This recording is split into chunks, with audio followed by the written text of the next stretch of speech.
Robert De Niro, just confronted JD Vance and Trump on live TV, and he didn't hold back to believe in democracy is to understand that each citizen has wisdom, that each voice matters. But if we refuse to listen to those voices, even our greatest battles might not save us. So, do you think our democracy is at risk right now? Robert De Niro does, and he didn't mince words about it. Let's dive in, because this isn't just another Hollywood celebrity venting on politics. This is De Niro, the legend, tearing into JD Vance, Trump, and anyone trying to rewrite history. Before we get started, if you care about democracy, if you care about truth, hit that like button, subscribe to my channel, and turn on notifications because you don't want to miss what comes next. Now, back to De Niro and how he eviscerated JD Vance like it was a scene straight out of Goodfellas. De Niro says democracy is fragile. People take it for granted. It's not just a word. It's about right and wrong, period. And then boom, he goes after JD Vance. You remember JD Vance, right?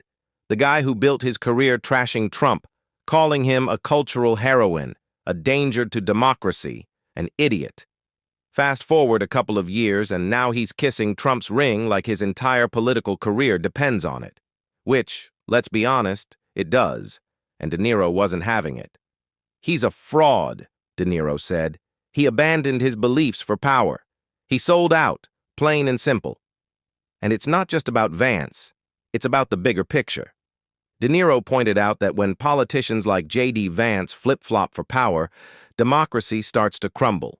Because democracy doesn't run on autopilot. It survives when people are willing to stand up and fight for it. And let's talk about Trump for a second.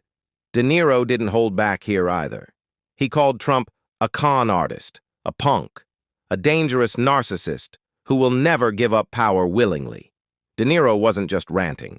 He was exposing the grift, how Trump manipulates people like Vance, how he uses loyalty as a weapon, and how he rewards blind obedience while punishing anyone who dares to think for themselves. And JD Vance?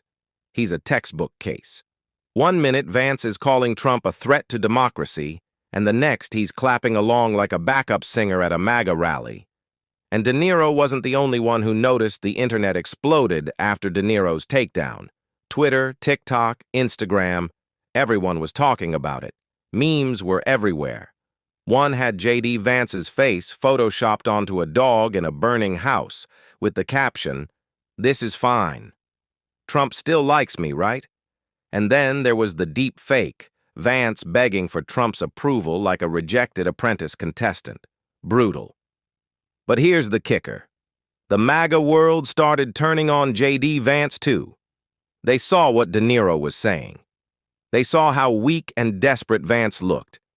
And when Trump was asked if Vance could be his successor, you know what Trump said? He laughed. Because here's the thing. Trump doesn't respect guys like JD Vance. He uses them. He knows they need him more than he needs them. And the moment they stop being useful, they're out. Just ask Mike Pence. Ask Chris Christie. One minute they're riding the Trump train, and the next they're getting booed off stage at CPAC. That's the danger. It's not just JD Vance's flip-flopping, it's what it represents. It's about how easily democracy gets trampled when politicians trade their principles for power. And that's why Robert De Niro's words hit so hard. He wasn't just calling out Vance, he was calling out the entire system.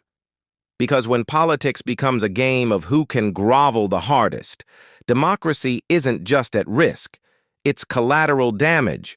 So what do we do about it? We stay awake, we stay informed, and we hold people accountable, because democracy survives when people refuse to look the other way. And if you agree, if you believe democracy is worth fighting for, hit that like button, subscribe to my channel, and share this video, because this fight isn't over, not even close.